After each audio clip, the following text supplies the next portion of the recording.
Hello, in this video I'll be reviewing the fourth book in the Ranger's Apprentice series, The Battle for Skandia, or the Oakleaf Bearers if you're American. I don't know why, but yeah. But yeah, just spoiler-free review of this book is fantastic. I think this is absolutely the best that the series gets, and it's kind of just an example of all the good stuff about this series and what it can kind of offer.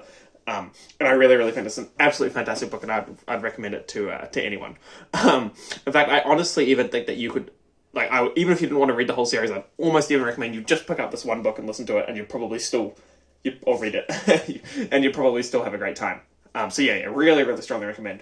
So getting into spoilers, I really think that, like I said, this book is kind of alongside the Emperors of Nihonja, which is I believe the 10th book. I really think that this book is basically the kind of a pinnacle of the series, and it really shows some of the advantages of the series and kind of some of the, things seem to kind of come together for this book.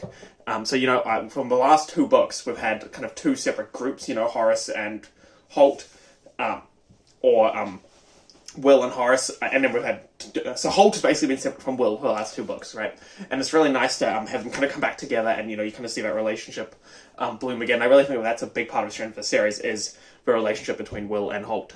So I really enjoyed that. And then of course I'd be remiss if I didn't touch on the absolutely awesome battle scene. I mean, for basically the latter, I want to say quarter of this book is basically just one giant battle scene. And I think it's absolutely fantastic. But it's a bit of a so for example, I've just recently listened to The Heroes, which is one take on a battle, a very grim, dark take on a battle from a perspective of a bunch of different people in the battle. This is a very different idea. This one you get a much more kind of bird's eye view. You almost feel like he's trying to describe it to you almost like in a documentary style. That's not quite the way. Documentary makes it sound too dry, but he's kind of describing it to you in a way that you really understand what's happening in a broader picture of a battle, and you're in both commanders' heads and in the heads of some people in the battle.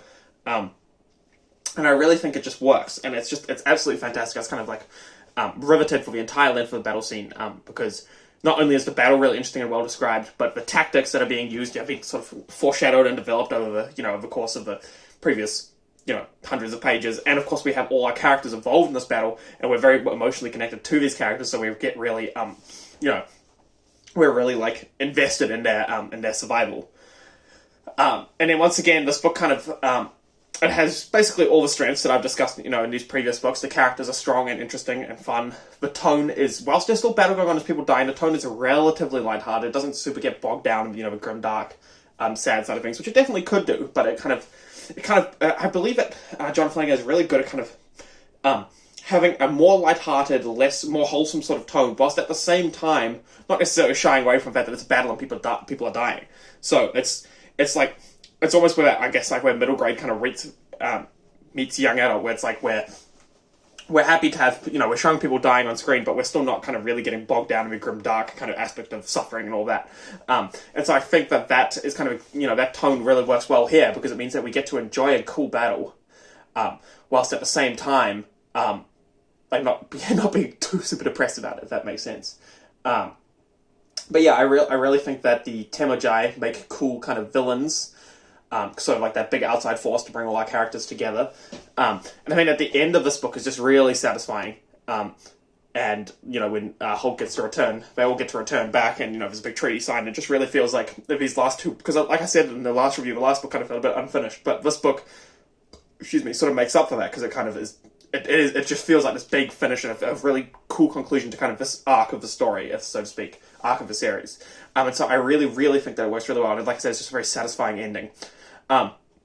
Just a couple of cool sort of scenes and stuff I'd like to touch on. There's a scene in the battle where the Oberjarl of the Skandians goes berserk and kills a bunch of people, and I just think it's really cool. And if any of you have seen Lindy Beige, you might know that berserkers aren't perhaps as real as we think they are, and Vikings, and if anyone's seen any history, you know that Vikings don't actually wear horned helmets. But of course, that's one of the advantages of the story that John Flanagan is telling here, because it's not technically history, right? Because they're Skandians, not Scandinavians, and they're Araluans, not British people, you know what I mean? So it's not actually history, so he can kind of have a bit of leeway. So if he wants to give Vikings horned helmets, then, he can do that. But yeah, obviously in true history, that's not quite the way it is.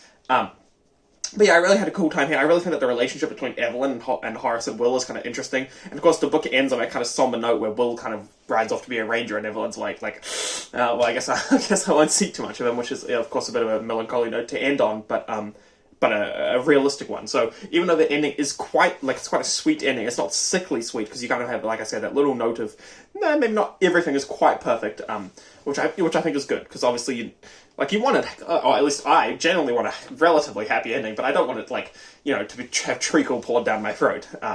So yeah, I thought that was really cool. But yeah, I just really can't emphasize enough how I really think for me this book is the strongest book in the entire series. And I'd even put this book up against some actually proper fantasy epics and stuff that you might think, oh, it's just young adult, it's very pulpy, and you could take it or leave it. But I really think that this book actually stands up very, very well. And like I said, I had a fantastic time with it. And of course, you could definitely make a eloquent argument that the only reason I had such a great time was because I'm nostalgic, because I read this book a bunch when I was a kid. But I honestly think even without the nostalgia, it's just cool. Like the battle scene, it's just a cool as battle scene. And I don't think that you need nostalgia, or that you need to be nostalgic about it to appreciate that. So yeah. In conclusion, I had a really, really good time with this book. You can see I'm very enthusiastic about this book, and I really think that it's kind of, like I said, it really just feels like a perfect conclusion to this last little arc of a book. Ever since Holt and Will separated all the way back in the Burning Bridge, the second book, all the way to now, it just really feels like a really cool, satisfying completion. And I think another thing to mention is that these books have quite a good pace to them. You never feel like you're getting really bogged down, and kind of subplots will arise. Like, for example, there's a subplot where this Jarl. Well, not Jarl, this captain, this Skirl, is betraying them, right? And perhaps in another book, the subplot might take quite a few pages, and you might kind of feel like, oh, it was a bit meandering and a bit pointless. But the way that this book is written is it's kind of this is a subplot, it comes up, and it gets kind of resolved in so no more than, I listened to it in audiobook side, but maybe, I'm sure no more than 10 pages, you know what I mean? And so I really, really enjoy that, because it means that the book is always moving forward. These are not long books, They're 10 hours in audiobooks, so I don't know what that is, maybe 300, 250 pages. They're fast-paced books, you never get bogged down. But it's so things that, so there's enough time to develop what's happening, but then you kind of move through it quickly, So it's not for a while ago I watched Transformers, and it really outstayed its welcome, you know what I mean? You're oh, fun, monsters fighting, robots, blah, blah, blah, blah. But, by the time you get 3 hours into that, you kind of run out of steam. So this book, and the Rangers Apprentice series as a whole, I think is very good at keeping that fast pace. And so you're not really worried, that, maybe it's, for example, in this book, the plot isn't huge. There's an invading army, there's a battle, end of story. But because it's moving quite fast, the entire time you're engaged and entertained. So yeah, and in an effort to not outstay my welcome with this video, which I notice is perhaps getting a little bit longer, I'll just conclude by saying that I think that this book is the best book in the Rangers Apprentice series, or maybe alongside the Empress of Nihonja, and I think that the Rangers Apprentice series is a really good series, so I would strongly recommend picking up the series and reading your way to here. But even if you don't want to do that, maybe even just pick up this one book and have a good time with it. So yeah, thanks very much for watching, and have a great day.